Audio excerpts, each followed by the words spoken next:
units. So they know people who live in those units. So let us encourage our people to register in areas where they have influence. The Electoral Act also allows anybody to apply for the voters register. You don't have to be a political party. You don't have to be a pastor. You don't have to be an imam to apply. Anybody can go to INEC and apply for the voters register in your area. When we apply for the voters register, let's pay to INEC. When we get the data, then we can work on the data and identify people that are there. Another way they do these things is that they bring in people who are underage to register in your unit.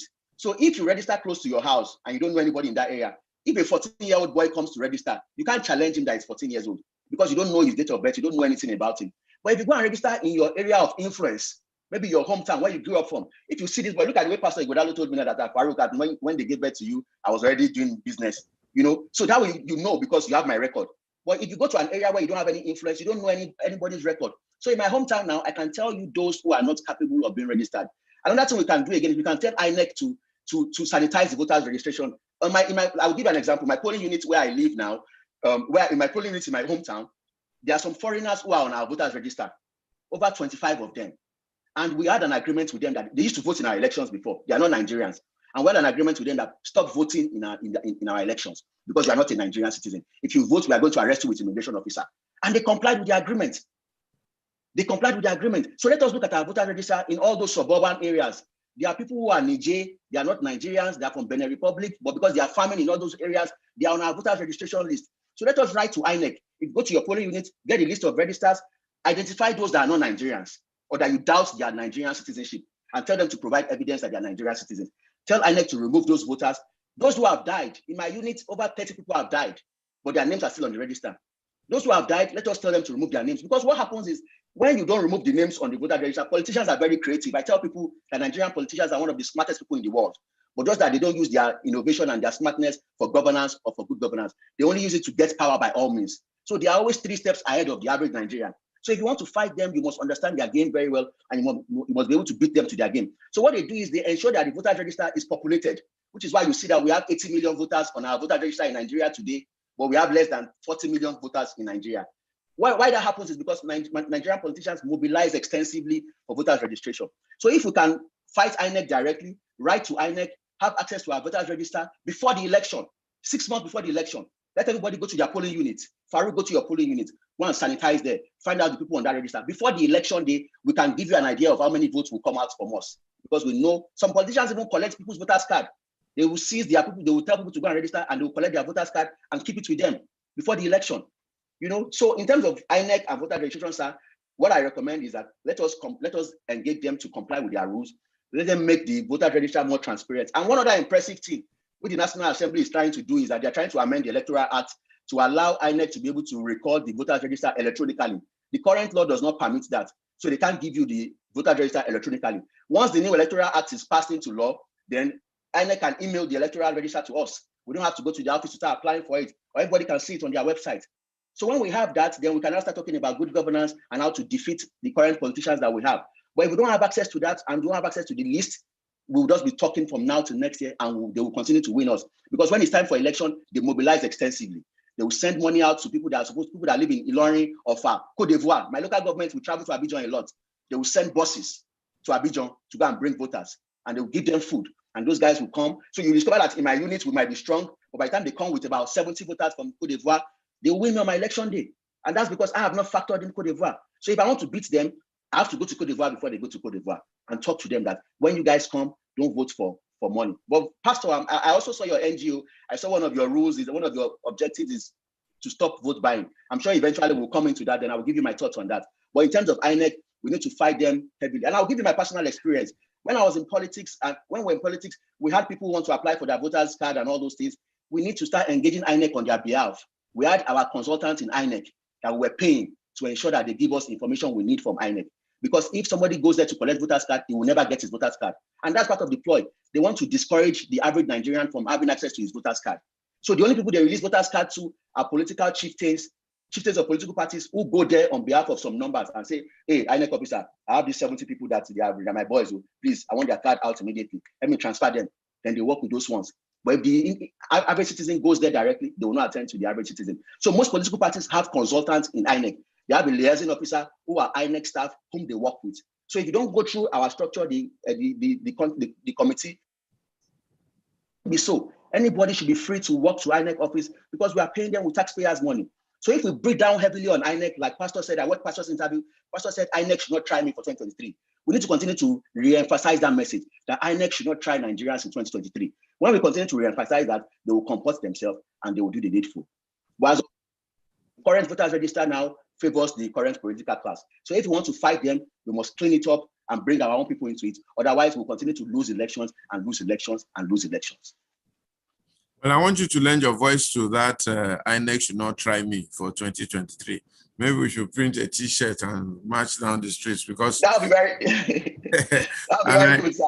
Yes, we must. And we must also march the streets with Speak Up so that everybody can speak up and we can hear people speak. And honestly, you have really, really lifted my spirits with your understanding of INEC and how it works. When is the registration going to start? When did they say? They are saying June. June. It might start in June. Yes. Okay. So we have quite a bit of work to do to ensure that people are sensitized towards this thing. And all these points that you have made about registering in your area of influence, this, that, and the other. I think you and I should have a meeting maybe after this to discuss a few things a bit deeper. You understand? So that we can see exactly what to do. I want to take you back a little bit with the permission of the people on the platform. And very soon I'm going to open the platform for them to ask questions, okay? And there was an area you mentioned that you want me to pick up. I hope you haven't forgotten so that we can go back there. But the first thing is, you said that the Prime Minister of some European country just now. He was elected at 31. And prior to his election, it was the foreign minister of the country. Prime Minister of where? Foreign minister. Of Austria? Austria, yes, sir. Austria. So yes, do you have any knowledge or experience as to how this gentleman became Prime Minister at 31, maybe became Foreign Minister at 27 or Foreign Minister at 25? Do you have any idea as to how he moved along this trajectory and by 31 he had become Prime Minister? And I think there's also Norway or a country like that, where not only are all the leaders female, they're all under 35. The Prime Minister herself is about 34 and so on and so forth. And most of the key people, Finland, thank you, Ibrahim. Finland, he says, the key people are 32, 31, 33, 34, blah, blah, blah. Okay, thank you, Ibrahim Pam, for telling me it's Finland. What was the trajectory that these people went through to become leaders at such a young age? The template is similar even to Nigeria. It's involvement at an early stage. I read a report that says that in America, they conducted a research and they found out that individuals who participate in church activities and in NGO activities, they are much more likely to participate in political activities. So when you have citizens who are committed to volunteering, to church activities, to religious activities, then when it's time for politics, they participate. They raise money, they donate money to candidates. So it's early involvement. When you start early, eventually they will call you. Because the way politics work is, when they want to give appointments, they give from different demographics. They'll say, okay, this local government, we want from this zone, we want from this central district. So if you are not involved, and which is why the youth in Nigeria don't seem to have a chance. Because if they say, the president can say, okay, governor, give me 5 names from Ejigbo local government. I want to give them federal board members. The politician will go and meet in the Ejigbo local government will be looking for the youths who are involved. So you see position of youth leader that is supposed to be for someone above 30, below 30, but they can't find any youth below 30 that has the capacity. So they will appoint a 50-year-old man. So the rule in those countries is that early involvement. This guy started, and that's what happened in Nigeria. Enaworo, Nnamdi Azikiwe, they started at very young age. During their student days, they were fighting the colonials. So the rule in those countries, those people started at least 7 years, 10 years early. So because of their involvement in the elections and the people who won the elections so that they were valuable and they contributed heavily, when it's time to appoint now, they appoint them and say, okay, I know you during my campaign period. But if I don't know you during my campaign period, if I've never seen you before, I can't offer you an appointment. I won't come to Facebook and be looking for lawyers or be looking for surgeons or doctors in America that are Nigerians. They won't do that. They'll just call you, I need someone that has a PhD, and they won't find, and they'll go and give someone that has an OMD. That's what happens typically. That's what happens typically. But once we are involved, when they say, okay, we need a lawyer in this area, they say, I know this guy. He comes home regularly to vote. People, even your traditional ruler will call you. So a lot of our youth, what the problem we have is that even our traditional rulers don't know us. So if the governor calls traditional ruler, Kabiyesi, you pardon my choice of word. Ẹ jẹ́ fún wa lọ́mọ kan bẹ́ẹ̀ yẹn tó ka law, abẹ́ fún ní board member. The Kabiyesi will say, Leon to ka law and be by. Meanwhile, they have like 10 lawyers in America, but because they don't go home or they don't talk to their extended family members, they feel that if you go home, they will kill you or they will eat your children. So the Kabiyesi does not know that he even has lawyers in his family. So the Kabiyesi now says, you know what, I'll bring somebody else from another state. So that's what happens. So the rule is early involvement. Let's tell our youth, we need to have a civic duty to Nigeria. Don't just say because we are the ones paying for our lights, we are paying for everything, security, then we don't have a duty to vote. We only vote Big Brother Nigeria, or we should be voting in online betting. No, you need to give first before you can collect from the country. So our problem is that we have not done anything for our country. And because our country is not doing anything for us, we just stood aloof. But the moment we go and mass into the politics and go to our polling units, by the time it's time for them to appoint people, they will call Pastor Ighodalo, they will call everybody in the community, they'll start giving people that they see. But now they don't see us, so they can't give us anything. And my example is, I can give you my practical example. I am a member of a particular political party, and I've been a member for several years, but they didn't know me when I started going on. But eventually they made me a member of the legal committee of the party in the state level. So if they didn't know that I was involved, or they didn't know that I come home regularly for meeting, they would never have put me on that legal committee. And meanwhile, this is a committee that I would have loved to join like 5 years earlier, but I didn't know how to go about it. But when I started showing interest, they invited me and said, okay, this guy, come and join us in this committee. And we started giving them our knowledge and helping them in the community. So let us be involved in our community. Once we are involved in our community, all those things can pass us by. If you see that your House of Rep member wants to appoint somebody that is not qualified, you can write him a letter.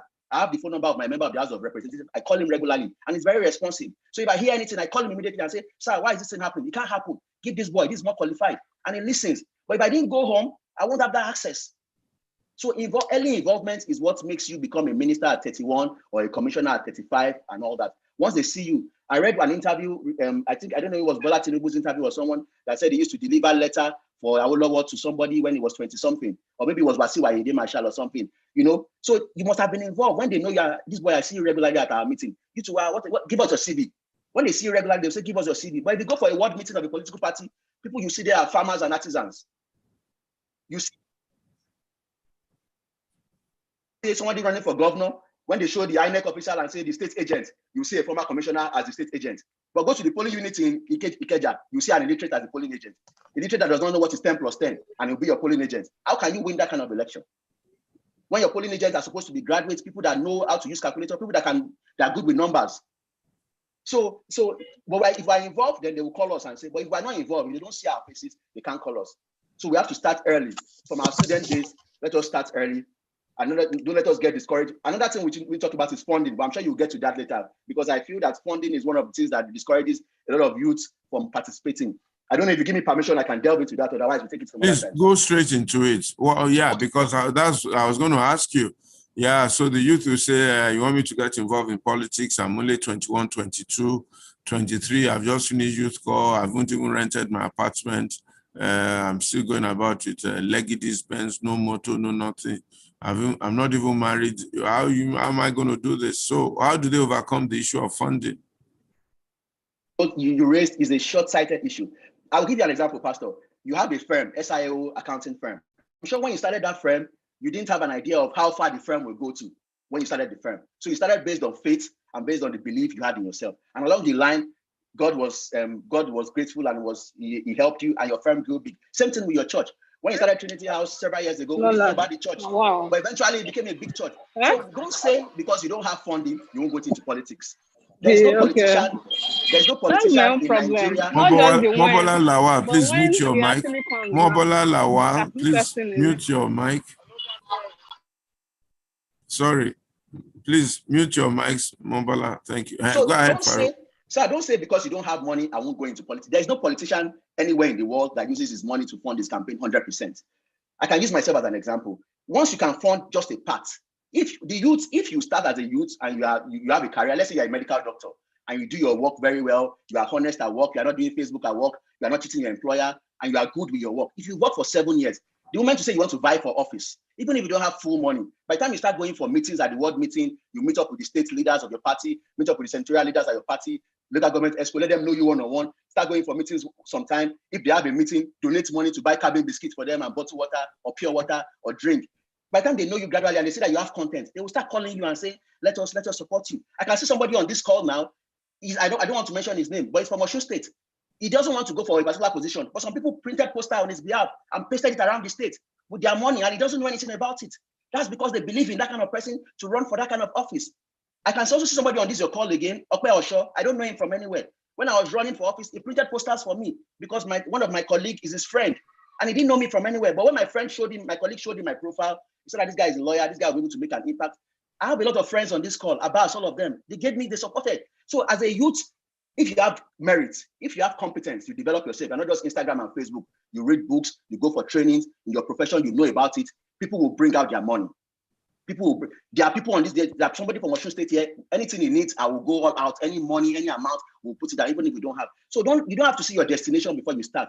If you are a man of faith, either you're a Christian or you're a Muslim, believe in God, believe in your state, start the journey. Once you start the journey, eventually, in America, they spend hundreds of millions of dollars on campaign, and they don't raise the money on their own. People give them $5, $10. During my own campaign, I had 60 donors. I had about 30 donors before my primaries. After I won my party's ticket, I had about 31 donors. And that's just about 1% of my contact. If I wanted to get more money, I could have, but I told them I wasn't going to do vote buying, that I will never, ever. So if you have stuff, if you have material, there are good Nigerians here, people abroad, they are willing to look at the ways NSAS, look at the way they raise money for NSAS. When people see something they believe in, they will support it. And those people who are there supporting should not breach the trust. So if somebody gives you money for election, don't go there and become like people we are fighting against. So I won't call myself a rich man, but it's a sacrifice. We shouldn't just be concerned about ourselves. Let's be concerned about our community. Because I'm a Muslim, I believe that when I help my community, God will help me. It's in the Quran that if you have mercy on others, God will have mercy upon you. And when I went home, I saw my community, people are poor there, people are hungry. And I feel that God will not judge me very well if I die. And he will ask me that, Faruq, what did you do in your community? People don't have money and you are using iPhone 11. People don't have money, you are wearing perfume of 35,000 naira, 50,000 naira. So I want to go back to go and help people there. So I don't have to have the money. But when I start gradually, God will continue to bless. And if I want to run for office, anybody can bring the money. So money should be the least of our worries. What we should find out is that, do I want to serve? Which capacity can I serve in? Am I competent? Do I have a good, like what Pastor said, who are your parents? Can we see your CV? What have you done before in the past? Which company have you led before in the past? When we see your profile, it's like you want to raise money as an investor. All this paste stack, Flutterwave, they raise money based on their prospectus. So as a youth, you should have your own prospectus. If you want somebody to marry you, you have your profile. I'm a young man, I'm 20-something years old, you are winning a lady. So if you want to go into politics too, see it as if you are preparing for a contest. You have to package yourself very well and let people believe in you. So start early, have good grades. Don't just be someone that has been failing. Have a business, even if you're a farmer. Even if you're a farmer, come and tell people that this is what I do, but I want to change my community. If we believe in you, we'll pay you. But the reason why people don't pay all these guys is because they don't believe in them. Nigerians spend heavy money on Big Brother Africa. They spend money to vote. They even mobilize people to be voting for. That's something that does not make any sense. I've never watched it before. But they spend millions and hundreds of millions of naira. So if we have the good youths that come out, even if you don't have the money will, I can assure you, sir, the money will come out from anywhere. If you don't have the money will come out. So long as you have stuff and you have good intention, you must be altruistic. But if you are someone that you have been engaged in fraud, you have been engaged in thuggery, you are immoral, you have been telling lies, even your former employers cannot give. When I was running for election, my former employers gave me money. Candy Johnson SAN gave me money. And anybody who knows Candy Johnson knows that he's a man that is a man of principle. He won't just give money to anybody and he believes in what he believes in. Other people in Alex, Mr. Emowa was calling me, Faruq, why didn't you tell me? I would have given you something. Same thing with Funke Aboyade. So that's because I work with them and I was just when I was working with them and I did my work very well. So if you're an employee, don't be doing Facebook during office time. Don't be doing Instagram. Don't be coming late. Don't close early and resume late. No, do your work very well. If you work very well, even your boss might be the one that will sponsor you. So money is the least of the worries. A lot of people spend billions of naira on election and they lose their election. So money is important, but it's not money that makes you win. You need more than money to win the election, not only money. So I encourage the youth not to be discouraged. When I was running for election, I didn't have all the money. I had money to start gradually. And people did posters for me. People did face caps, t-shirts. Even my printer in my office branded a car for me. He told me I shouldn't pay for branding of my car. He branded it for me free of charge. And these are people that they are trying to make a living too. So money shouldn't discourage us. When we have a good intention, then we pray to God, then money will come out. But if you have a bad intention or you are not competent, then step back. Because if you have a bad intention and you don't have the competence, you ain't getting no money from nowhere. Okay, Faruq, that's very good. What office did you run for? In Osun State, Ejigbo constituency. You ran for what? House of. I didn't get that. House of Assembly, sir. How did you do in the election? I lost in the election. Let me tell you my experience. It was a funny experience. It was a very funny experience. Tell us. Yes, sir. So when I decided to run for House of Assembly,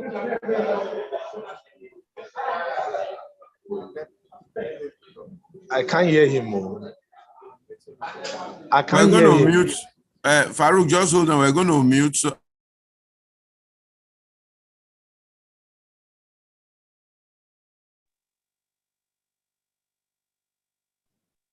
go ahead, Faruq. Yeah. Yes, sir. When I decided to run for House of Assembly, the Speaker of the House of Assembly in Osun State then, he had been the Speaker for 8 years. So people were telling me that, Faruq, you're going to waste your money. You don't stand any chance to run. And I told them that I don't believe that nobody is undefeatable. If you have a goal and you have good intentions, you face anybody. And I came into the politics. I worked very hard. I was in Osun State for over a year. I was working. I was running my practice. And people didn't expect me to win my ticket in PDP. I got the ticket by the grace of God with the support of my father and my people in Osun State. And my campaign was very massive. I was sure I was going to win the election. Everybody knew I was going to win the election. I was one of the most popular candidates in Osun State. Everybody knew me because I was everywhere. I worked very hard.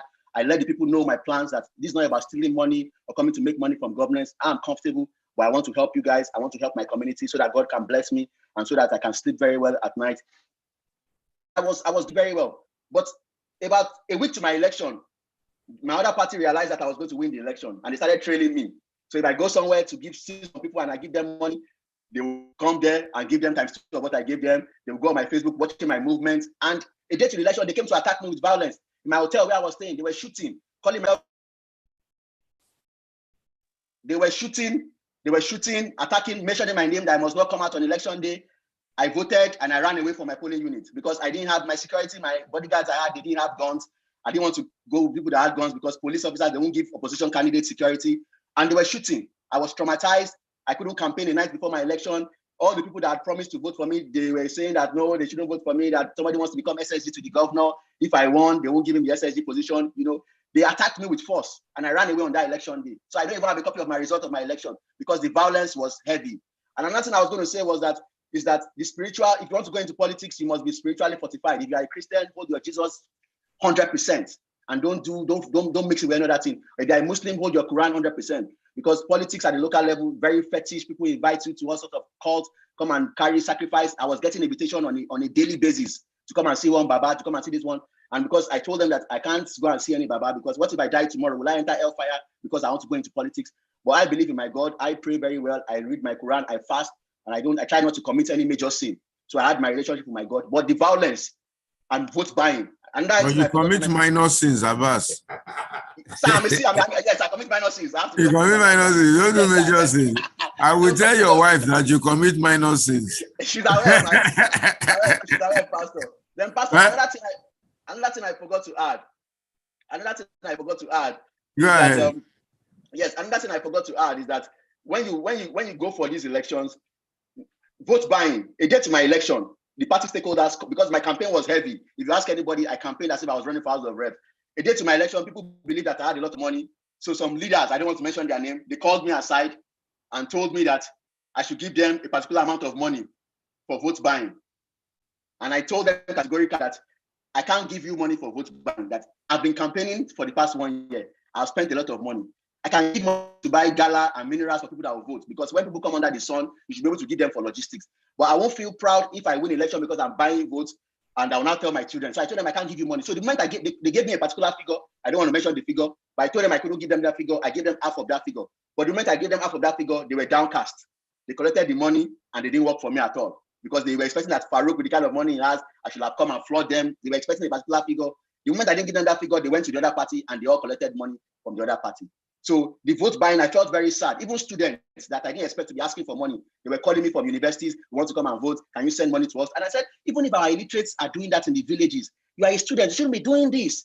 You can't call yourself an ESCO of a university, a student, and you're not telling me to send money to you to come and vote for me. If I get there, am I not going to help you guys? So I was disappointed. So I was heartbroken the night to the election when they attacked me, because they knew I wanted to go out to see some opposition people to settle them and talk to them before the election, because a night to election is logistics night for politicians. You go around to go and cross your eyes and dot your T's. But they knew I was going to do that, and they came to my hotel. They were shooting for over 1 hour. I called DSS, I called the police. They did not respond to me. They only told me to wait until it's daybreak, and I should not go out at night. I should not go out early in the morning. I voted and I ran away from my polling unit. On that election, I voted. I didn't wait for the result. I don't have a copy of my result. I ran away. But I'm prepared now. Now I've learned from that experience. So if they try it again next time, I will know how to respond next time. So that was how my experience went. At least you live to fight another day. Yes, sir. Yes, sir. Yes, sir. Yes, sir. I really like your frankness and your forthrightness. But you've mentioned a lot of things, Faruq. Vote buying, violence, fetishness, even the so-called people you are trying to save, like Jesus Christ. They're the same people who want to condemn you and fry you. What do we do? The problems are enormous. Imagine you campaigning to people, telling them that you are going to make their life better, bring this and that. They say they don't care. You should just give them money. So is anybody that gives them money, they vote for? So are we not getting what we are asking for? Are we not getting what we deserve? Talk to me. Oh, I agree with you that we are getting what we deserve. And I tell our people, let me explain it to you. Let me give you an example now. I know a political office holder in Osun State whom before he got to office, he was practically a pauper. He could not afford basic things. The moment he got into office, he started building houses, changing his clothes, changing his cars. So when I was contesting for election, some people told me that, Faruq, Honorable, now. For people who cannot speak Yoruba, they were saying I want to use them for blood money. That when I get into office, I will make all the money back. So our people have this notion that once you get into political office, you are going to go and make money. So they want to collect their own from you because they know when you get there, they won't have access to you anymore. So the first thing we should do is, if we change the kind of people who come into politics, like you rightly said, Pastor, what business have you run? If we know that before you came into politics, you were fairly comfortable, you could feed your family, you drive a fairly okay car, you are okay, then we can now come and reorientate them and tell them that, come, the property you see in the land is because of all these bad guys we have. If they give you money, collect the money. Because I have some of my supporters now who are following politicians giving them money. And I can't tell them not to follow them because I don't have money to give them on a regular basis. So we can tell them, you can collect this money from them. But when it's time to vote, remember that your father that died because there was no access to good health care, there was no good road, it was because we elected bad leaders. But don't let us sell the vote. So what we need to do is, the reason why vote buying thrives is because someone like Pastor Ighodalo, I'll be surprised if you vote in Eshan, sir. I know you don't vote in Edo State. I'm 85% sure that you vote in Lagos State. But sir, if someone like you votes in Eshan and you go to your polling unit, whoever will come and be offering money to people there will have to try, because they will say that pastor is here and pastor can talk to me. Another thing we need to ensure to stop vote buying is, the Electoral Act provides for secrecy of voting. But what politicians do is, they don't allow, unlike they don't come with any cubicle. So when it's time to vote, they will tell someone to stand by the polling unit, stand by the side. So when you want to vote, they will have told everybody, if you want to vote, don't fold your ballot paper. You have to leave it open so that we can see that you thumbprinted for a particular party. The moment you fold your ballot paper, we know that you didn't vote for us. And they are going to chastise you, or they're going to come and fight for you. So let's tell INEC that INEC should ensure that we have cubicles. Let people go and vote in a secret manner that nobody can see their ballot paper. But in Nigerian election, PDP will have somebody, APC will have somebody. They will be monitoring. So the moment your hand goes down, they will be monitoring your hand. If your hand goes down, they say, I want to vote for PDP. But APC is on top. If you vote for APC, they monitor you like that. So some of them even say you should go with your phone and take picture of the ballot paper. But if you can ensure that the election is really secret, voting is secret, we will go a long way in reducing vote buying. Then we have to talk to our students, because most of all these most of our elderly people in the polling unit, they don't know how to vote. When they want to vote, they will just call somebody, PDP, APC. So they cannot thumbprint on their own. But the students that will vote on their behalf will collect money. So that one will now take their hand. A woman can even tell. We've seen in my polling unit, our PDP agents, if you want to vote for PDP, you call PDP agents, come and vote for PDP. They gave him money. So instead of thumbprinting for PDP, he was thumbprinting for another party. And we found out eventually.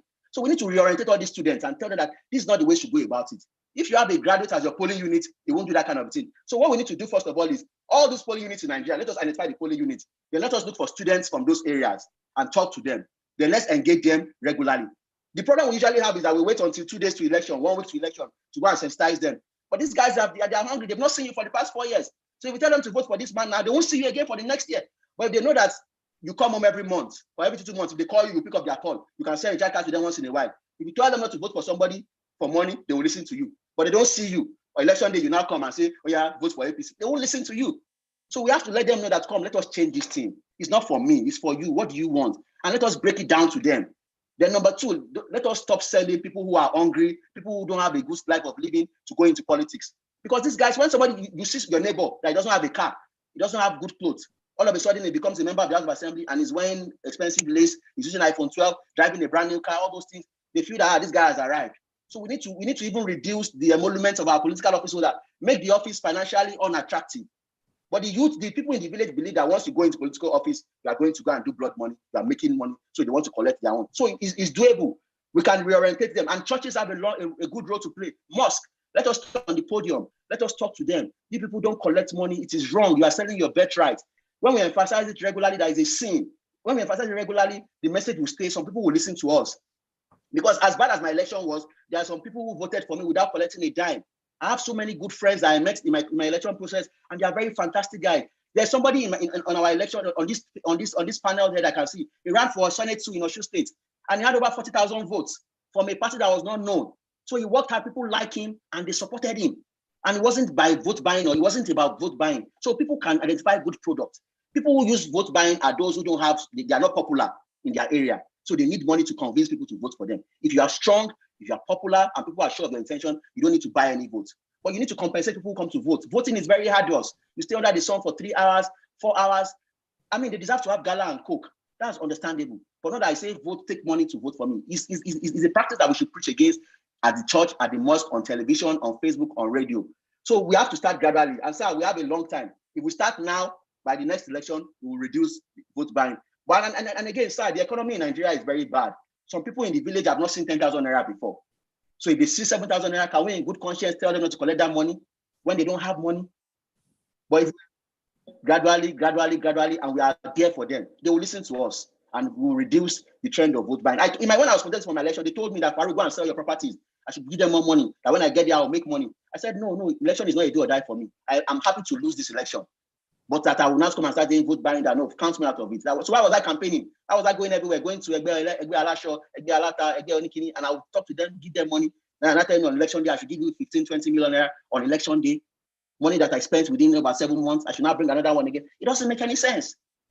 So if we start early, sir, we will achieve it. And we are already achieving it gradually. So we should go to all the universities, all the polytechnics in Osun State, tell them no to vote buying, no to vote buying. And tell our police officer, if you see anybody share money, arrest them. But the police officers too are always complicit. So if you have to record them, get spy camera, put them on your show. If they know we are recording and we know what's going on, they will reduce all these things. Nobody will come on election day to with cash. Thank you very much, Faruq. I see a few people raising up their hands to talk. One of my good friends, Otumba Bimbashiru, said that what you are saying is the sort of experience he had. You know, he ran for governorship in Ogun State. I said you are saying a lot of sense. A lady called Ariola has put up her hand. She wants to ask a question or make a comment. I'm going to ask her in a few minutes to do that. But I think this, our slogan, INEC should not try me. We should reverberate it and we should say it. And if anybody who knows anybody in INEC, we need to engage them straight away, the chairman and so on and so forth, so that they can try their best to make sure there's forthrightness in this process to give Nigeria a chance. They themselves live in this Nigeria, and very soon they will not be able to continue living here at the rate we're going by selling our birthright and selling our nation. So, Ariola, I'm going to ask you to take your question. Then My hand is up.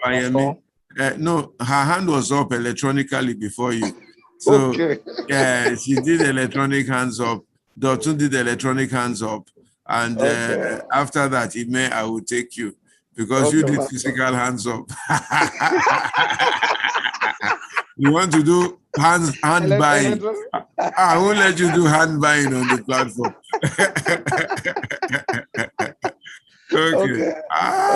So many electronic hands up. But let me take Ariola first, then Dotu, Baba Yemi, then you, Ime, and then we take it from there. Even my cousin Charles has his hands up. Okay, go ahead. Auntie Aida, you want to speak today? No problem. Ariola, go ahead, please. Unmute yourself. I have. Good evening, Pastor. And good evening, everyone. Hi, Faruq. How are you? Well done. Thank you very much. I really like that thing. INEC don't try me, and I think I'm just going to go ahead and make a t-shirt for myself without even waiting for anyone. I think it's a fantastic idea. And there are other things that we need to really address INEC on. So many other things that all the things you said kind of, they make sense. You know, they're really good. And I don't know if it's changing people's mindset. I think it's something about giving them an alternative to what happens. Because let me use the local area that I live in, for instance. The people on the payroll of political parties, the certain political party, they've been on payroll all year round. So it's not when there's election alone. Their own is to make sure that everybody on that street comes to them for different things. Look at even the Aloja. She holds on to millions of naira that she you know, they need money for their students for school. They need they have somewhere they go to. So what we're up against is a lot more than just getting them to go against, not to sell their votes. It's finding a situation, a solution that would match what it is, something that they can come to, something that they can come to us or to whatever, and they can get an alternative to it. If my child is sick, who do I run to? They run to them, they bail them out. We have to have an alternative. Because what has now become a norm that you have to run to people instead of asking the government to give you what you rightfully deserve. That's my comment about. I'm going to make that. What we have to do is actually find a solution, Pastor, that can match what it is that they have in place, where then the people are not so dependent on them. Okay, thank you very much, Ariola. I want you, Faruq, to note that, because I'm going to take 2 more questions. There's quite a lot of people who want to ask questions, so that you can then take all the 3 or 4 questions together. But let me appeal to people. I've never seen so many hands up on this platform for a long time. I think, Faruq, there's something you said, the honestness. INEC, don't try me. INEC, don't try me. INEC, don't try me. And you seem to know them very well. So I'm going to ask Mr. Dotun Babayemi to ask his question, make his comments. Then I'm going to ask Ime Ufot, and then I'll take Auntie Ronke Fetuga. Those 4, and then we'll then take another set after that. Okay. All right. Dotun, please go ahead. Happy birthday in advance, Pastor Ituah. Thank you. To the platform for 2 reasons. One is the message that went viral early in the week, where you gave a talk. The second reason is because of the kind of politician that Faruq is, or the kind of person that he is. So this is more of a comment than a question. And the comment is, it's good that we're focusing on our youth, but there's a gap between the 50-year-olds and 70-year-olds. If you look in the country, they said the youth of tomorrow, when from the people that have been there since the First Republic, the Second Republic, the Obasanjos, in the early 90s, early 90s, 98, most Nigerians that were youths then or were in that range, we were ostriches. We put our hand in the sand. And what happened was the dropouts became the politicians, right? And that has continued for the last few years. So engagement, when you see the passion that you see in Faruq, should not only be at that level, shouldn't be at that stage. There are those in their 40s, 50s, right? That to a large extent did not participate. So while it's INEC don't try me, while it's youth step up, there's also a group of Nigerians, 40s, 50s, mid to late 50s is important. They get involved too.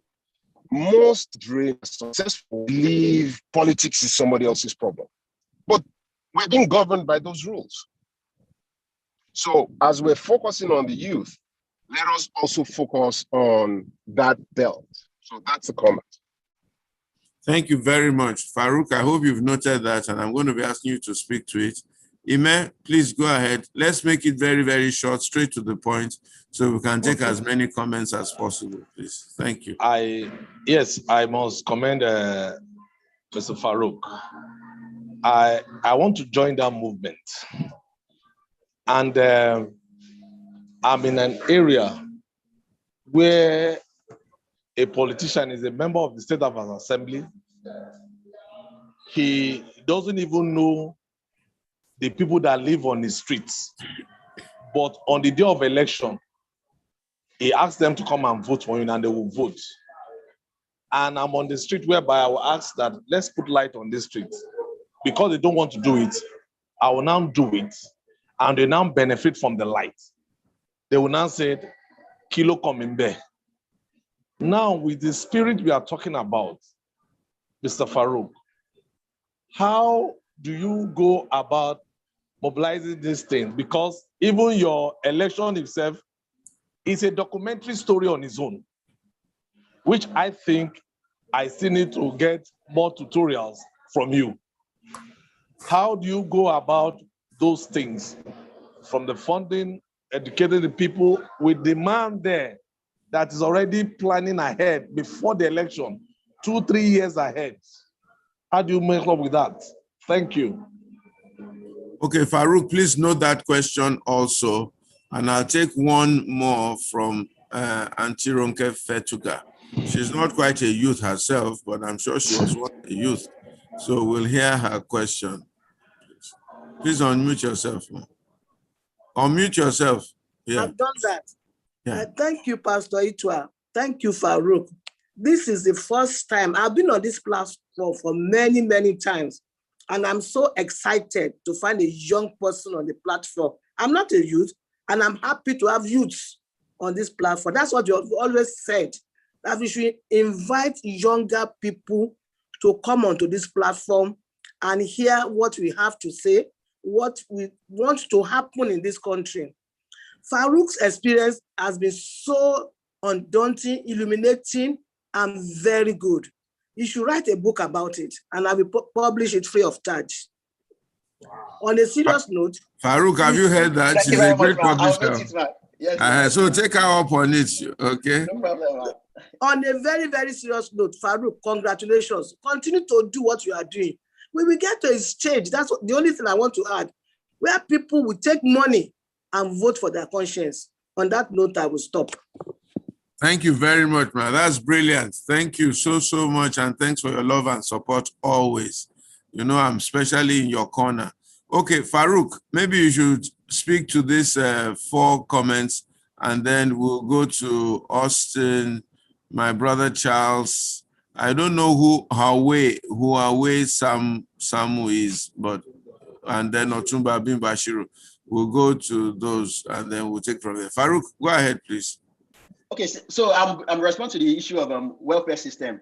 I don't know who mentioned it, but she said politicians are entrenched. They already have a system whereby they put certain people on their payroll for several years. I confirmed that earlier. I said it earlier that Nigerian politicians are one of the smartest lots you can think of, but they don't just channel their smartness to a positive direction. That is correct. The grassroots people, they also know politicians are bad, but because they don't have credible alternatives. So, and they've had situations in the past where someone just comes with money and shows interest and they support him and he runs away. So their template now is, let's stay with somebody that we can see regularly. Even if it's a bad person, at least we know that if our wife dies or if we lose money, our car gets bad or something happens to our farm, we can go and meet him, he will give us money. If we give birth to children, he will give us 5,000 naira. Than for one person to come and be speaking English and you only see him once in 7 months or once in 3 years. They don't want that. So we need to build that. If we go home regularly and they know we can see or somebody is doing, like what I do now is that if they invite me for 5 events, I'll go for 1, I'll send money to 2, the remaining 2, I will tell them that I'll get back to them later. So I manage it. At times I will not go, at times I will go. But once I go, some people, they know that when they see me, at least their breakfast for that day is sorted out. So we have to be creative about it. We have to beat them in their game. So the consistency is what we need to use to beat them. We can't afford to put people on our payrolls regularly, but we have the good spirit. We call them and we help them. So for example, now, if I want to buy, there are some items that when I want to buy them, I don't go and buy them in Lagos State. I go back to Osun State to go and buy them. If I want to do my charity, if I want to spend 100,000 naira, instead of spending the whole 100,000 naira in VI or in Lagos, I will take 70,000 naira to my hometown, to Osun State, and spend 10,000 naira in Lagos. So I'm deliberately trying to, if I want to buy puff puff, I will go to Osun, tell them, okay, in your country birthday, about my deep puff puff, I'm patronizing people in that community. So once they see you're consistent, they know that if this guy gets there, it will make our economy thrive. So we have to be balanced and we have to be deliberate. But we can't put them on our payroll, but they must know that we are available. Not that when they call us, we don't pick up their calls. We must be available and reachable. Then we can also encourage government to come up with a welfare system. In advanced countries where there's unemployment, they pay the unemployed youths a stipend on a monthly basis. So when you have people who get welfare from the state, they won't need to be collecting money from a politician. And I can tell you, the Nigerians who collect money from all these bad politicians, they know that they are bad politicians because most of them, their children are not in Nigeria. Their children don't come to vote. Their children are not carrying guns. Their children are abroad, and their children don't even come home at all. So they know, but they don't have a choice. So if you give them the credible option and we show that we are consistent and we are available, they will switch camps. But they want to test us and see if we have the fortitude, if we are going to be persistent. Not that we're just coming and we lose an election or we run away, but they only see you once in the election cycle here. So that's the way to address that. Let us develop our own system and let us also tell government to come up with the welfare system. Then somebody said, how do we educate voters? He said on his own street, he will pay for light, he will buy this thing, and they will support him. Trust me, in my polling unit, we do a lot, but some people still voted against us, and we spend money in our community. So it's understandable. You can't get everybody. Even Jesus Christ during his lifetime did not have the support of the whole world. So some people will not support you, but you have to be consistent. And when you give, don't expect to get back. So I tell people in my community, I say, I'm giving you this money, not because you voted for me or you didn't vote for me, and don't vote, I'm not contesting for anything, but I'm just helping you. So if we do it selflessly, eventually they will gravitate towards us. Let's not expect. When we expect, we'll be disappointed. I built lights for them. They did not support my party. I did this one in the street. They did not something. And they will be seeing your body language. Because when you react to them, your body language is showing that you are not happy that you are spending money on the streets, but they are not supporting you. You need to be humble. Our generation, most of us who went to school, we cannot relate to people at the grassroots, market women, plumber, and these people have complex.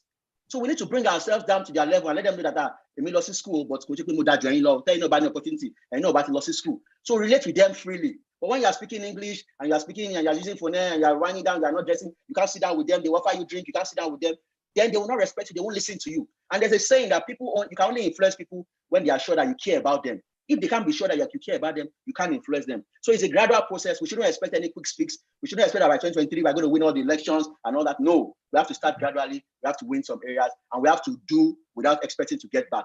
But like a natural rule, when we do, certainly something will come back eventually. So that's what I want to say about that. Then the third comment that Omoba Dotumbabayami made, I think it was just an admonition that they are fantastic people. We should try and work to sensitize our youth. He's also doing very good in our state. He ran for Senate in the last election.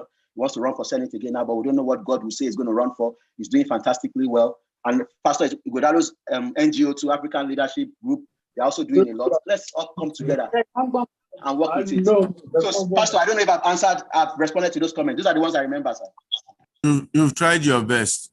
Let's move on now and take a few more questions. I don't know in what order I said, but I like Charles Inyore, and then after him, Otumba Bimbashiru, then Hawaii Samuel Hawaii, and then Austin. We'll take those four. So Charles, Otumba Bimbo, Hawaii Samuel, and Austin, and then we'll take it from there. Okay. So go ahead, please. Yeah.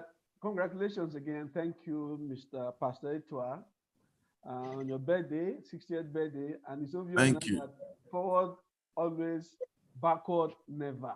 You have yes. The passion you are having because of that. You know, I saw that program on Arise from England, and I sent you a message immediately. Now, this game is not a game for small boys.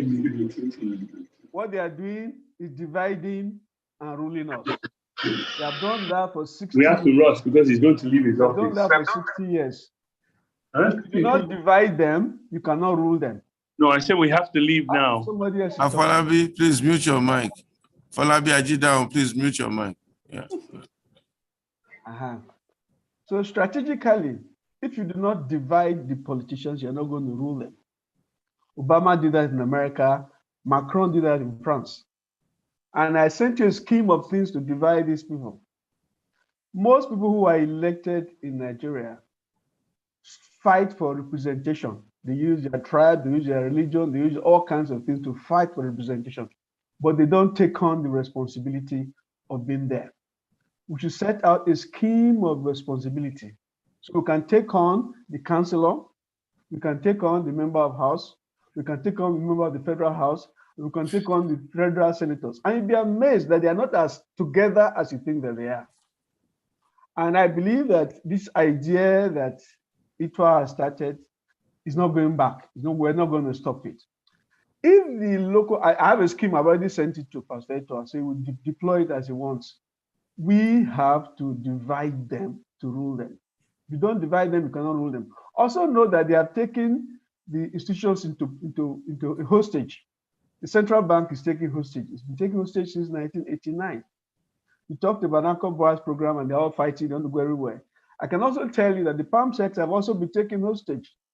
So also have the professors in universities who are now writing paper and doing all kinds of things and changing all laws overnight.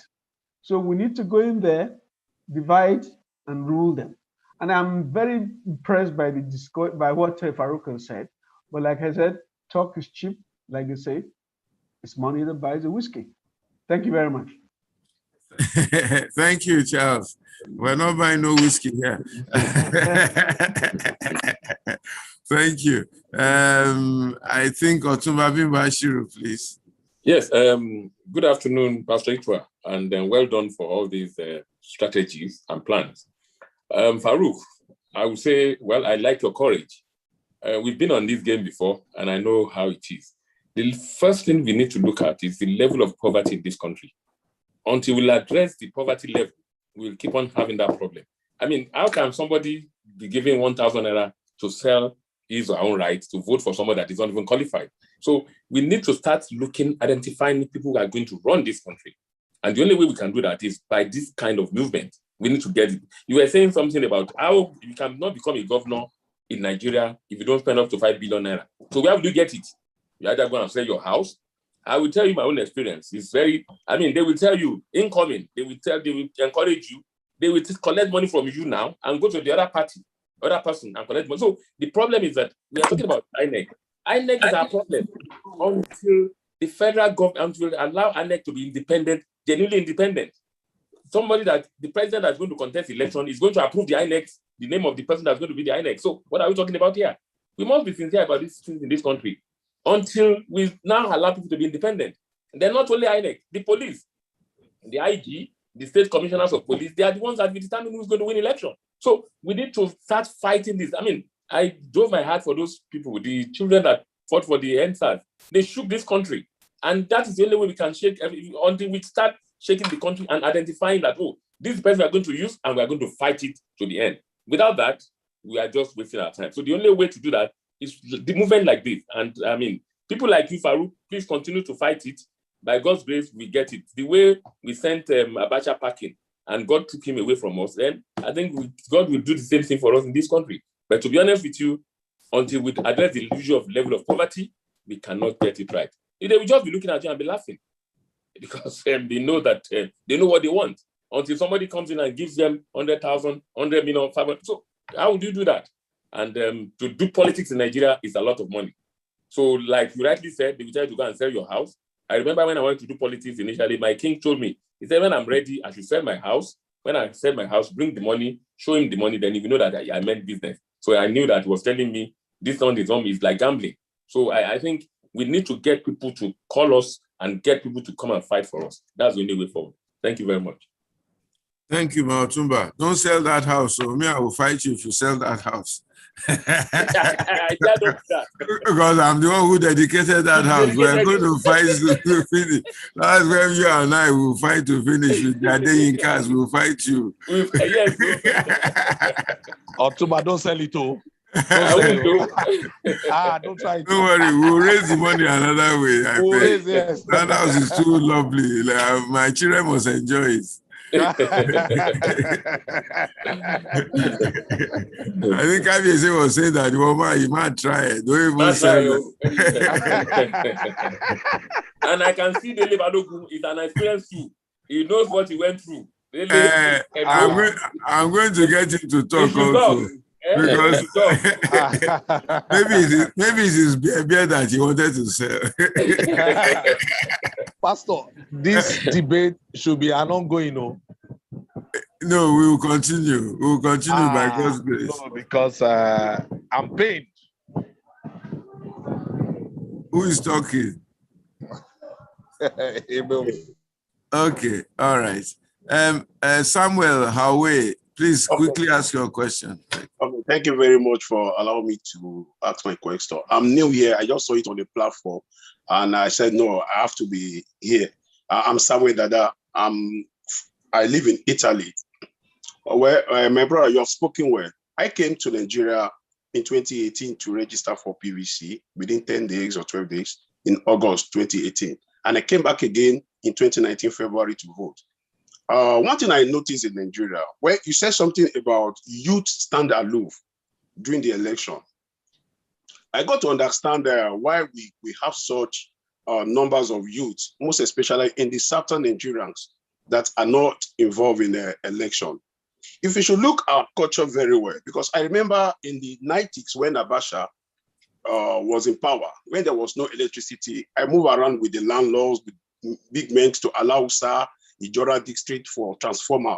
So people were calling me to involve, to come into politics then. And I said, one, I don't have money. One, Yoruba sokpe omoto ni yakinde gwe. I know people kill for such things, just to go for councillor. I ran away. I was like, I'm afraid because of what is happening in Nigeria. They will call your friend to kill you. So these are the things that makes the youth to stand aloof. Not that they purportedly refuse to involve in politics. Most of us ask passions for politics. Now, when I came to Nigeria in 2019, I saw most of the Nigerian youth, they were playing football on the road. I was crying within me. Nobody gave me money to come to Nigeria. I have passion. And I could tell you that they were not concerned. What is the purpose? Why are they not concerned? It is what they breed. They breed our youth with the mentality of, they are the people we govern. So what is your business going there? And most of Nigerian youth, they have people in abroad that help them, to pay their school fees, feeding and everything. So they are less concerned.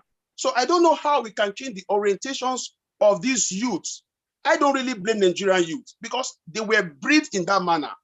The corruption in Nigeria started since 1985. And every youth that falls into that category, they were bred in corruptible manner. So it is hard for us to change their mentality. Okay, look at the influence of the election. Now, you said 34.75. That is a very low influence. Most of the students, they are in the universities where they register for PVC. What is delaying INEC in making a registration of voters open throughout the whole year? In each local government, anybody that comes home from school can go to their local government and register. And whenever there is an election, they come back for election. Most of the times, the university were closed during the election. These are the ideas to hold us back. So it is now left for us to gather ourselves and look into all those problems, how we can resolve it. I don't want to waste too much of our time here. I thank God for your life, that you have been there and you are still doing it, because I remember an uncle, he followed the Ganifa Weyimi party. Then I was still in Nigeria in the early 2000s. They called him, they said, uncle, that opponent, let us take him away for you, and you give us money. And the uncle said, no, if it is meant for that, he will leave. And the uncle left the party. He left National Conscious Party because he was afraid. How could you kill? So this is the problem we're having. And our politicians are doing all these things to bring us down. That is where we are today. So we must look into that. Thank you very much, sir, for giving me the opportunity. I continue to follow on. Thank you, everybody. Thank you. When we need some help from Italy, we'll let you know. And if you can get, we'll need to do some mobilization there also and awareness. So I'll try and be in touch with you. And if you can get to our email and register also, that would be fantastic, Mr. Samuel. Okay. So let me take on Mr. Egbeyemi, call Egbeyemi very quickly, and then Austin. Please make it very, very brief. There are many people who want to make a comment or the other. Okay, thank you very much, Pastor. Hi, Faruq. Faruq is a family friend, so I'm here because of him particularly. I've never heard of this platform before, but I would like to also call him out on something. So I'm aware, Faruq, you contested, your election on an existing platform. So when I say existing platform, a known political party. Now, there are two main political parties in Nigeria, and these political parties, to me, have no ideology. They are one and the same opposite side of the same coin, if I can put it that way. Now, if you had won the election, how would you have fought the enemy within? So when I say enemy within, the influence even within the party.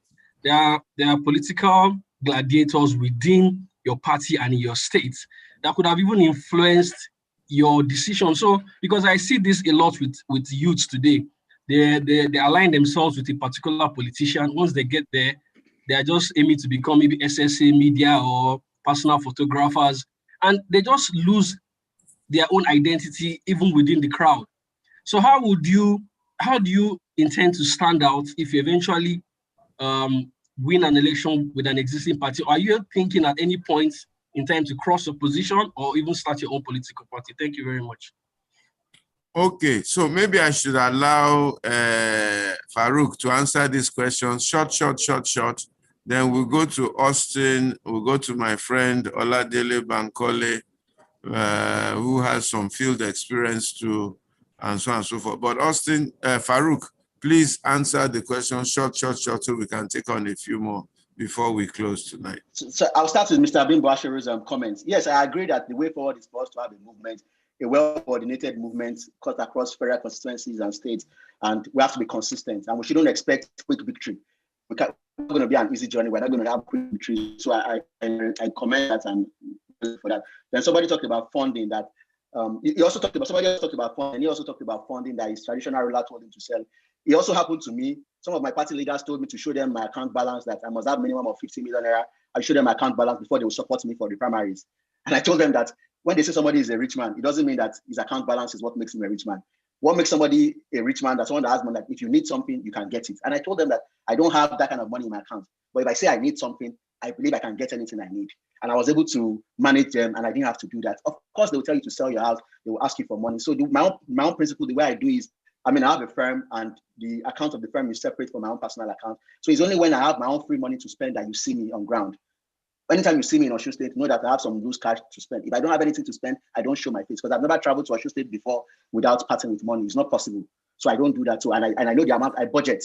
So my mom trained me very well in terms of finances and all that. So I know the money for home, money for business, money for charity and all that. So in terms of funding, we can raise funds. Our Nigerian law does not allow crowdfunding at the moment. But there are other ways. So you start with family and friends, just the way you raise money when you're starting up a company. You start with seed capital before you go for Series A funding and B and C and all that. So the seed capital funding comes from family and friends, people who know you from secondary school and all of that, your church members, your mosque members and all that. So with time, just have a budget, have a plan, and have a goal, and work towards your goal. And you have to be transparent. So when people give you money, you must account. Okay, I need 5,000 face caps. You don't have to give me money. When I was raising my campaign, I told people then that I told them all I need. I need caps, I need car, I need t-shirts. Some people gave me posters. I said, you don't have to give us the money. If you give us 5,000 posters, this and that, So you have to be transparent. After your election, send them an email, let them know how everything went. So I was always sending my own supporters emails regularly to let them know how we're going. So that's also something we should do. The guy from Italy said they will threaten you, and that's why people don't want to join in politics. Of course, that's normal. A lot of people threaten that they were going to kill me. Some people will call me and say, hello, honorable, mama opponent, so the way they were calling, and they were taking my photographs to other places too. So a lot of people will say they are taking my photographs, they are doing something on my poster. I really don't care. Once you hold your God and you don't commit major sins, you're fine. My dad taught me that. So if you commit major sins, then you can't have a good relationship with God. But if you avoid the major sins and you pray very well and you do something, I have absolute belief in my God. They were using juju, they were bringing it to my house, all those things. I didn't care, and that helped me. But if you know you're not spiritual, you're not strong, like Pastor Ighodalo, or you don't believe in God so much, don't try it, because they are very fetish and they will take you out easily. So my election, they called me to come and carry a sacrifice. And I told them I cannot do the sacrifice. So they told me that the PDP candidate who lost the Senate, the reason why he lost was because they told him to do the sacrifice and he didn't do the sacrifice. That was why he lost. And I said that's a lie, because I know somebody that did sacrifice for that person that called me and told me that honorable so they told me. So I said, Ironi, that man carries. I said that Donald Trump, did he carry sacrifice to win election in America? So why should I carry sacrifice? So I told them off that I'm not going to do it. So they will threaten you. I'm a lawyer. I go to court regularly. So when people threaten me, I like it. So long as I believe in my God, that's why I don't compromise. But if you compromise, then you should be scared. You should be worried for your life and all that. And you have to have personal security as well is also important too. So that threat, we have to live with it. Then how will we fight the enemy within? Kola asked me a question that, how will you fight the enemy within? I will tell you for free, and anybody can find out. It's a public platform. PDP People didn't want me to win my ticket for my party because they felt that I was an affair. Some people decided to buy alcohol for them. I told them during my campaign that I don't buy alcohol for people. I will give you money for entertainment, money to go and eat, but I can't buy alcohol for you. So they were always attacking me. That I don't buy alcohol for people. I said I cannot buy alcohol. I can give you money to go and do anything like. But if you say I should come and pay for alcohol, I won't do it. And they were not supporting me at some point. But eventually they didn't have a choice because they wanted to win our constituency, and they knew that I was a formidable candidate. Even the former speaker of the House of Assembly in APC now, anywhere he sees me, he hugs me. He's my friend. He talks to me because he told me personally that, Faruq, the kind of money you made me spend for that election, I didn't even spend it for my election because he sponsored somebody against me. So now we are friends now. So the issue of they won't support you is a game, and we have to fight it. So eventually I was able to win my party, and they gave me the ticket. I wasn't their preferred candidate. They like people they can control, people that will listen to them and all those things, people that buy alcohol for them, but eventually they supported me. Then you can't, if you don't join a party or participate in politics, you can't change from outside. You have to change from within. The moment I joined PDP in my local government now, they don't ask me for money for alcohol anymore. They don't tell me to come and do sacrifices anymore. They don't tell me to come and see any babalawo or any afa, because they tried it several times. We have a spiritual committee in the party. APC has spiritual committee, PDP has spiritual committee. And those spiritual committee, the only thing they do is to be doing sacrifice and all those things. They will not come to me. Traditional rulers invited me to come and do juju. I said I cannot do it. So they know. So now I'm still in the game and we all talk. So they know that, okay, Faruq will not do this thing, and they don't bring it to me. So that's the level of progress. I have youth who are supporting me, who are unemployed in my local government, who I want to help, but they don't have any jobs. If the opportunity arises, we will help them. So they know that we are sincere about it. So in idea of parties not having ideology, you are very correct. But PDP is a little bit conservative, and PDP allows you to express yourself. But that's an expression can also be bad in the sense that APC believes more in mentoring and in apprenticeship and choosing people. So they have different style of operation. PDP primaries, we hold primaries, we have our delegates. We are going to have our Southwest Convention next week, Monday in Oshobo. We know the delegates who will vote for this election. No godfather anywhere can call and say, give this person ticket. It cannot be done in PDP. We'll scatter everything.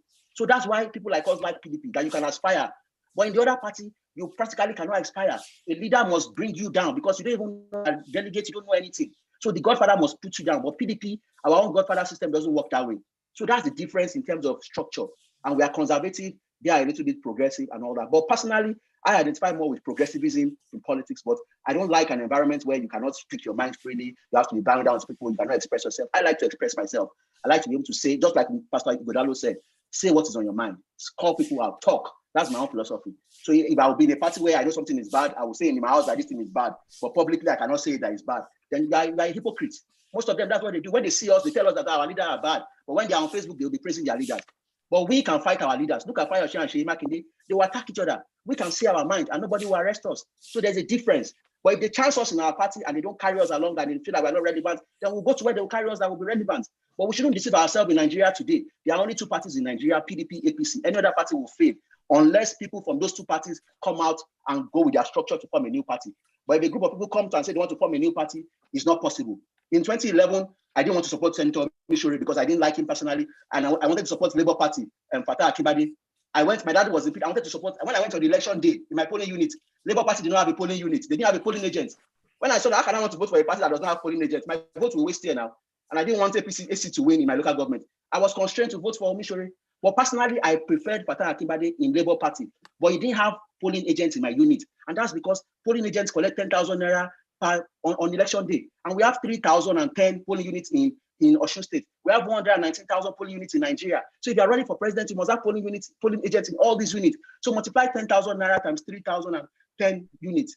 That's a lot of money. And most politicians on election day, they are already broke because politics is like nicotine, it's like coffee, it's addictive. They will keep calling you for money. My wife tells me that when people call me from Osun State, I'm quick to give them money than at home. When they call me, I'll say, let me plan. But when they call from Osun State, you don't know what is just happening. You just keep, and they'll be deceiving you, incoming. So I told her that, you know what, I'm not looking for anything, but I will help you guys. So we need to, so there's this, that's why Nigerian politicians, you can't really blame them for moving. If somebody is popular in his area and a godfather wants to chance him or not give him what is his due, he must speak up. If he wants to cross another party, look at what happened in Edo State. Obaseki, they dealt with him in APC and he went to PDP and he dealt with them. So we will cross. If they carry us along, we won't cross. We will stay where we are. But if they don't carry us along and they don't allow us to make our impact, we will go to where we can make our impact. But the goal is to make an impact in our community. My own goal is my people. I want everybody to go to good schools, have good jobs, healthcare. We have schools in my community that they don't have roof. I print exercise book for them on a regular basis. If I do 1,000 exercise book, they'll be begging me, Honorable, do more. I'll say I cannot do more. All the schools will be calling me. We gave this school, come and give Baptist school. I say no, I can only do for this school. I'll be doing it gradually. So they need just, they don't need so much. Just basic things. So, Pastor, to answer your question, that's the summary of my question. Political parties are just structured. Eventually, we might go to ideology, but for now, it's a convenient way to get into politics. And you have to fight from within. So when we go into PDP, you change it. If you go into APC, change some things in APC gradually. APC made some mistakes in the past. They won't make that mistake again in the future now. PDP had made some mistakes before. We won't make those mistakes anymore. So it's a learning process and it's ongoing. We have to take time before we can grow to America. America's democracy is over 200 years. Nigeria, we're barely 100. We will see. So thank you, Pastor. Okay. That's all I have. Thank you, Faruq. We're going to be closing in a few minutes, okay? Because I do need to get on to some other program. But there's two questions I want to ask you. Then I'm going to ask Austin, I think, and Oladele Bankole to ask their question, and there's a Pastor Dapo. Just the three of them, very quickly. Number one, NSAS. How did that end, and what do you think the future is for NSAS? And then what should the youth really do now to drive this politics forward? What should the youth do to drive the politics forward? And then NSAS, how it ended, and is there a future for NSAS? And what word would you have for NSAS? Those two questions from me. Then I'm going to ask Mr. Oladele Bankole to ask his own question, and thereafter Austin will ask his questions, and maybe Pastor Dapo. And we'll close at that for today. I think we're going to have you back on, Faruq, because you brought a very fresh perspective, not just to the youth as such, but also to the entire INEC and political process that we really need to unearth and see how to ensure that it brings out the best candidates in the future. So, Dele, please ask your question very quickly, keep it short and sharp so that we can go to Austin, short and sharp, and Pastor Dapo. Go ahead. Right, thanks. Faruq, I really want to thank you for an absolutely brilliant presentation. And I'm sure Yemi is going to be very, very proud of you, because I played golf with him in Ikoyi this afternoon and we talked about this presentation. Now, I have been a federal commissioner in the Federal Republic of Nigeria, and I've run for National Assembly on 3 occasions. So I totally understand what you're talking about. And my very good friend, Otumba Bimbo Ashura, I said it all. I mean, you're absolutely spot on. Now, what I want to say is, it's not more of a question, but of a statement of intent of what you or the youths ought to do in Nigeria of today. You see, because the youths have always been involved in politics in Nigeria, right from 1922 to the present day. But the Nigeria of today is totally changed. And the composition of the youths in Nigeria is totally, fractured now. So to me, it appears that what the youths need to do in Nigeria is to have some kind of concerted, forum or organization, to create awareness right down to the grass roots, on changing, the political temperature of Nigeria. So the question is, how does one go about this wholesale reorientation of the Nigerian youth, to be more amenable, to socio-political change in the 21st century?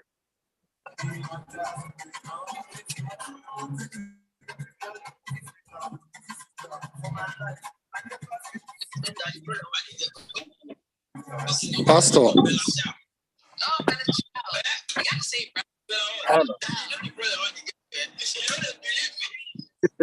No problem. Well done. Pastor, he has asked his question. The next person. Okay. All right. Austin, please.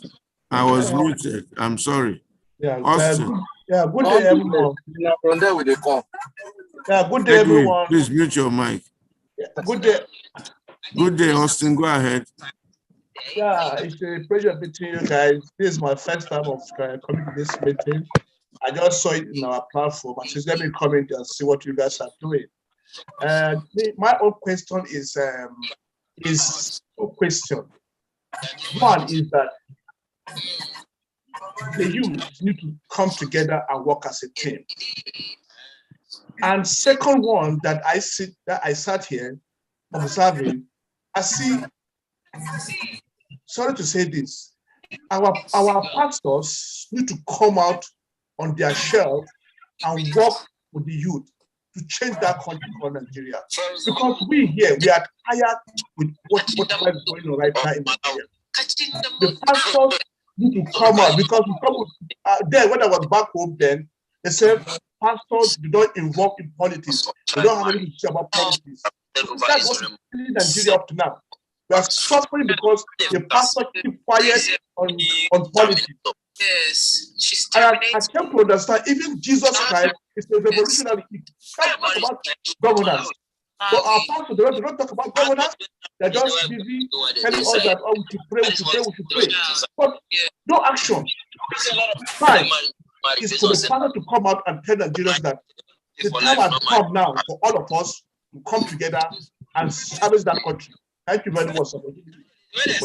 Thank you very much. Can I ask everybody please to mute their mics, please? Sonia Nebi, mute your mic, and so on and so forth. Edwin and Nabo.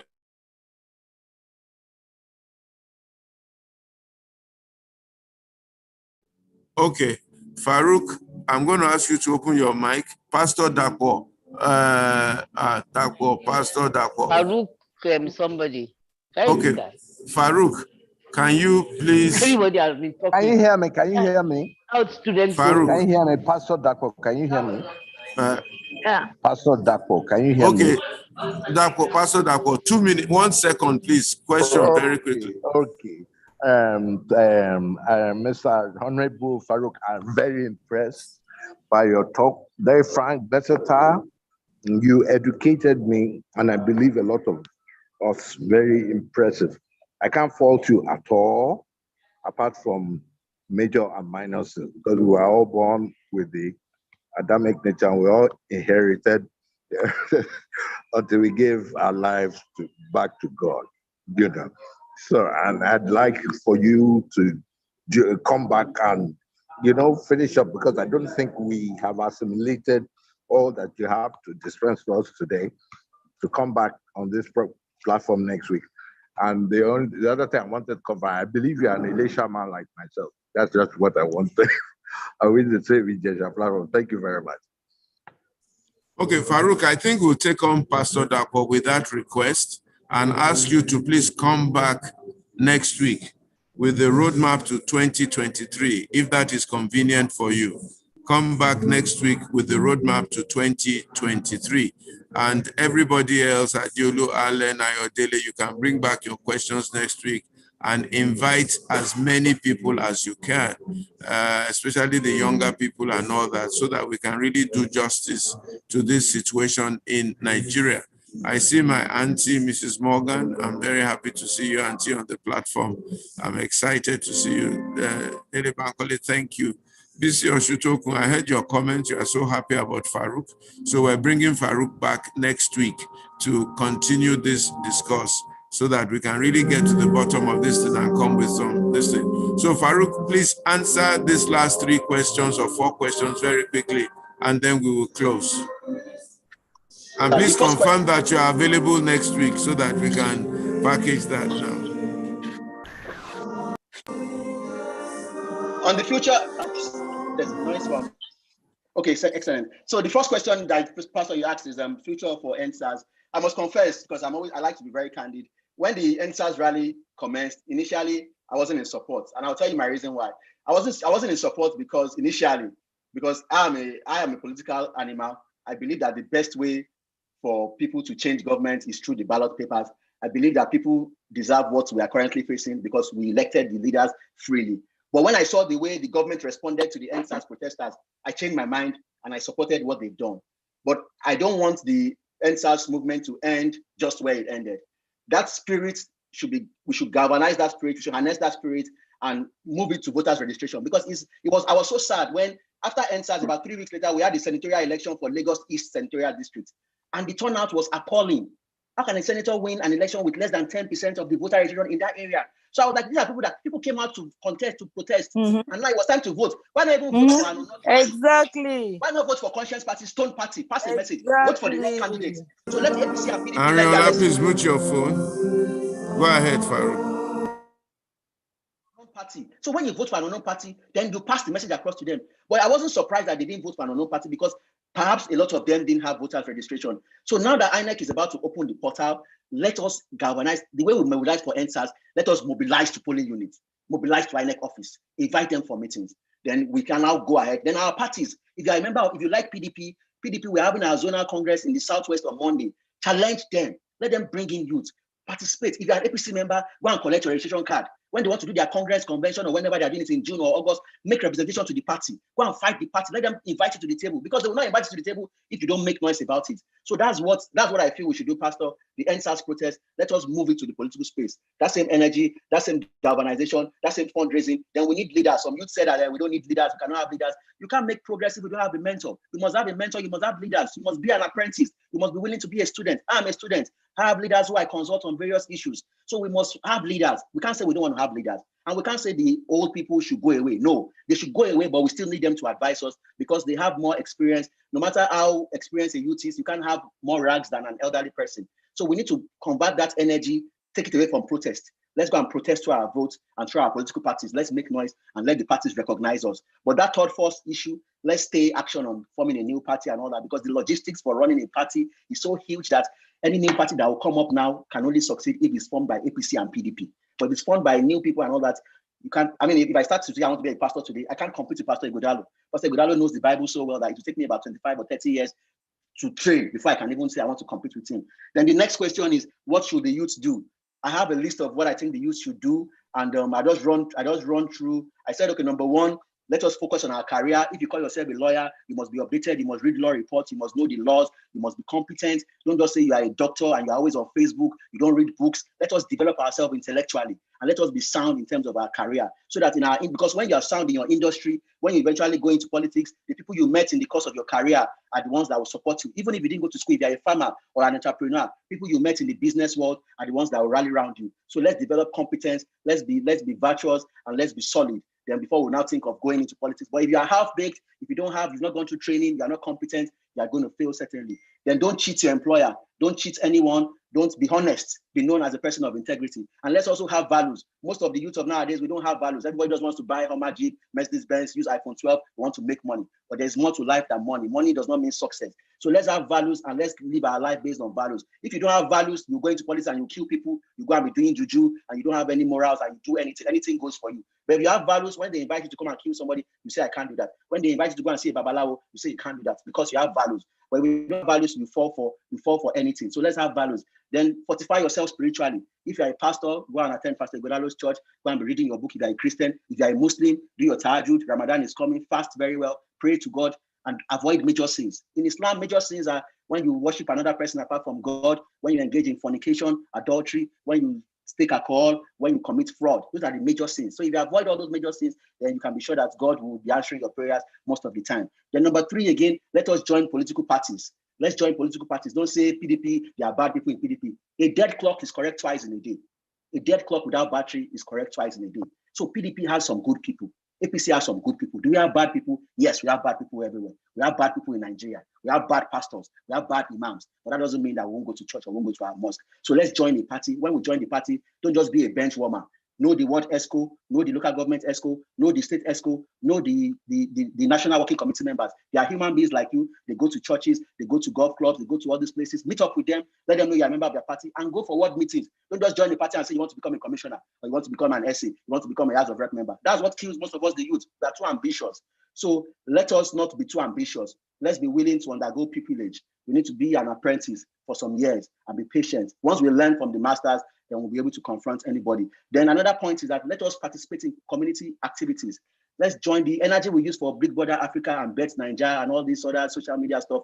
Let's bring it to community associations. If you live in an estate, participate in Osborne Foreshore meetings, Magodo residence meetings, go to church, participate in be a choir member, be an usher. If you're in the mosque, be a member of the community, pay your tithe very well, pay your zakat, be a part of the community, because that community will train you on on how to participate in the bigger community. But if you don't participate in a small community, if you go into politics, people, all these illiterates in the grassroots, they know opportunists. So when they see that you're looking for money, they know the good ones, they know the bad guys. So let's participate in community activism and let's relate to members of our extended family, our influence, our members of our extended, our uncles, our aunties in the villages. Let's relate more with them. Don't say, just me and my family, me and my nuclear family, I want to go to Canada alone. No, call your grandmother, call your father's brother, call your extended relatives. When you call them regularly, they will ask you for advice, then you can influence them.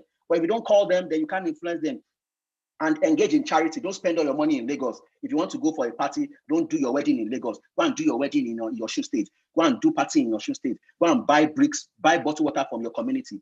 Patronize people in your community. If you want to spend money, divide the money into two. See, I will spend some in Lagos. I'll go and spend some in Osun State. I'll go and spend some in Benin or Edo State. So let us be part of our community financially.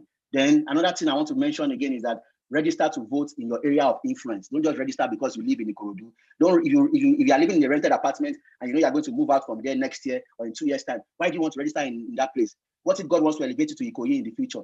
So, but if you register in your hometown, you know that every point in time, you can never run away from your hometown. But if Pastor Ighodalo lives in Osborne now, he might decide to go to We have to start rounding up, Faruq. Let's leave that one till next week. Confirm that you'll be here next week. Is that a go? Is that a yes? Are you available next week? Are you available next week?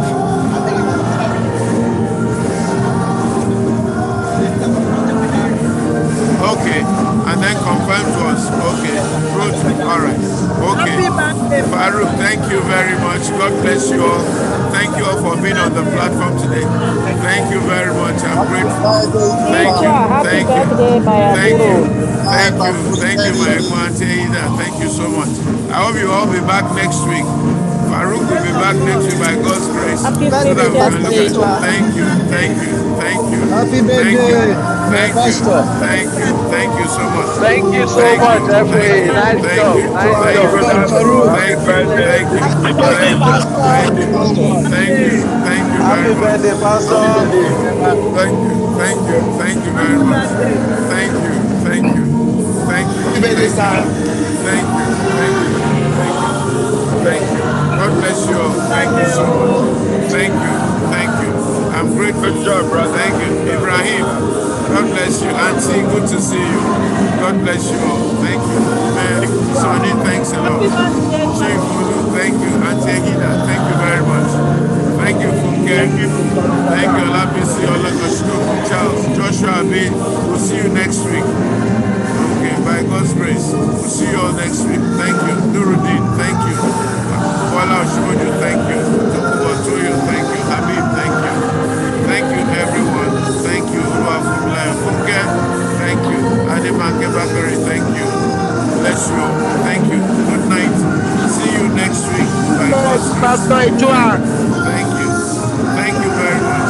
God bless you. Thank you. Bade, thank you. Ibijoke, thank you. Bimbo Fisayo, thank you. Kola Faturuti, thank you. Bimbo Fisayo, thank you. Aziz Momo, thank you.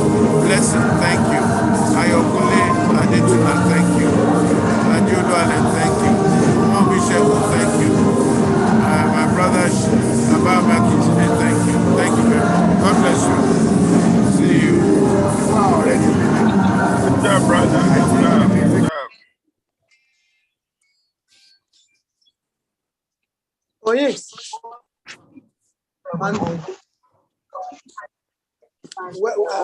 Fantastic, fantastic. One of the best. One of the best.